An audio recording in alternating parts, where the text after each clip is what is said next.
मिळालीच पाहिजे. अवकाळी पावसामुळे शेतकऱ्यांचं नुकसान झालं, त्याची मदत मिळालीच पाहिजे.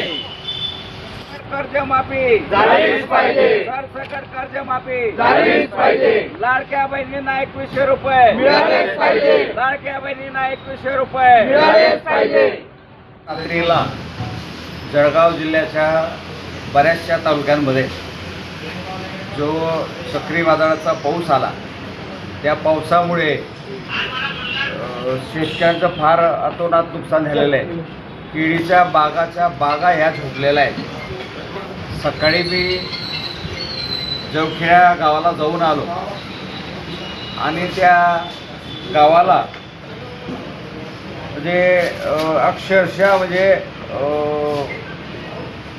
केळी अशी झोपलेली अशा पद्धतीनं नुकसान त्या ठिकाणी झालेलं आहे.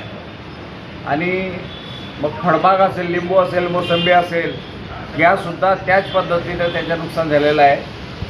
आणि दुसरी काय अशी आम्ही मागणी केली की उद्धव साहेबांच्या काळामध्ये 2 लाखापर्यंत शेतकऱ्यांची कर्जमाफी ही एका थंबवर झालेली होती.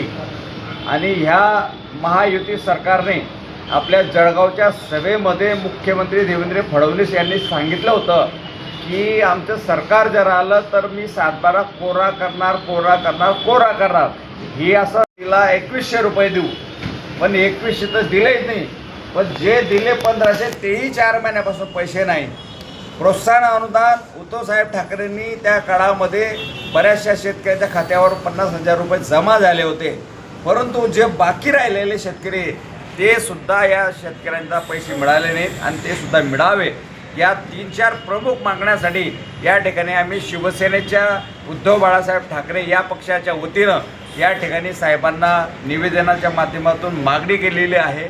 आणि या कर्जमाफीच्या संदर्भामध्ये, या नुकसान भरपाईच्या संदर्भामध्ये 8 दिवसामध्ये जर काही शासनाने पावले उचलली नाहीत तर येणाऱ्या 8 दिवसानंतर आम्हाला चक्का जाम आंदोलन हे छेडावं लागेल, हे मी आज प्रशासनाला या ठिकाणी सांगू इच्छितो.